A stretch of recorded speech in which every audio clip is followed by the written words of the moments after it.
Amence no invernadoiro e todos os vechos se dispoñen a saír camiño da escola da Pola, onde dá clase Dona Abella Rebella.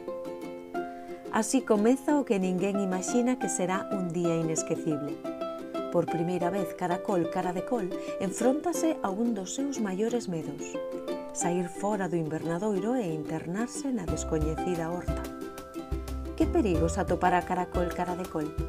E que agasallos lle traerá esta experiencia? Este conto ven cargado de cor, natureza e unha potente mensaxe de autovaloración. Caracol cara de col é o segundo título da colección Obxectivo Lambique, escrito por Baia Fernández, ilustrado por Tania Solla e maquetado por Martiño Picallo.